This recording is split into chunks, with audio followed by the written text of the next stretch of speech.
సింగరేణిలో రేవంత్ రెడ్డి ప్రభుత్వం కుంభకోణాలకు పాల్పడిందని ఆరోపిస్తున్న బీఆర్ఎస్ నాయకులు గవర్నర్ కు ఫిర్యాదు చేయనున్నారు.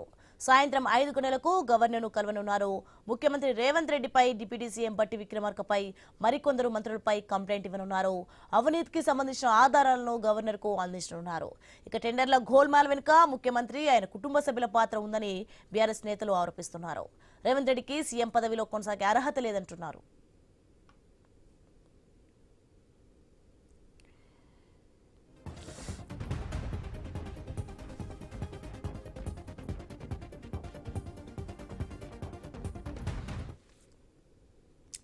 సింగరేణిలో రేవంత్ రెడ్డి ప్రభుత్వం కుంభకోణాలకు పాల్పడిందని ఆరోపిస్తున్న బీఆర్ఎస్ నాయకులు గవర్నర్ కు ఫిర్యాదు చేయనున్నారు.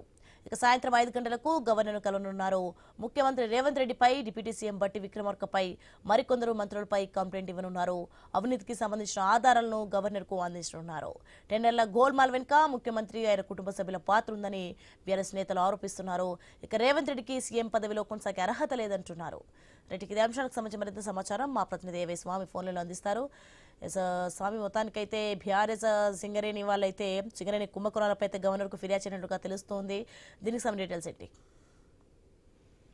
బీఆర్ఎస్ వర్కింగ్ ప్రెసిడెంట్ కేటీఆర్ ఆధ్వర్యంలో ఈ రోజు సాయంత్రం 5 గంటలకు లోక్ భవన్ లో బీఆర్ఎస్ నేతల బృందం గవర్నర్ కు కంప్లైంట్ చేయనున్నారు. రాష్ట్ర ప్రభుత్వం మంత్రులు కావచ్చు, ముఖ్యమంత్రి కుటుంబ సభ్యులు సింగరేణిలో టెండర్ల కుంభకోణానికి పాల్పడుతున్నారు. సింగరేణిలో అనేక కుంభకోణాలు వరుసగా జరుగుతున్నాయని చెప్పేసి కూడా ఆరోపిస్తున్నటువంటి బీఆర్ఎస్ నేతలు పూర్తి ఆధారాలతోటి కొద్దిమంది మంత్రులు, అధికారుల పైన చర్యలు తీసుకోవాలని చెప్పేసి కూడా ఈరోజు గవర్నర్ జిష్ణుదేవ్ వర్మకు ఫిర్యాదు చేయనున్నారు. ఈరోజు నిన్ననే గవర్నర్ ని కలవడం కోసం అపాయింట్మెంట్ కోరారు. దీంతో ఈరోజు సాయంత్రం 4:30 గంటలకు గవర్నర్ అపాయింట్మెంట్ ఇచ్చారు.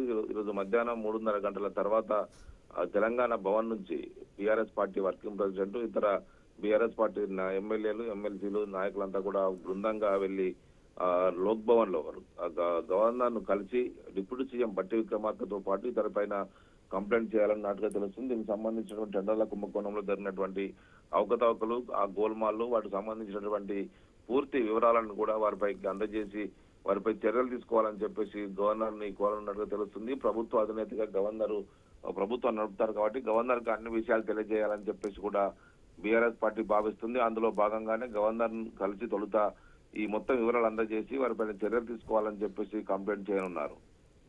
Right, thanks for the information Swamy.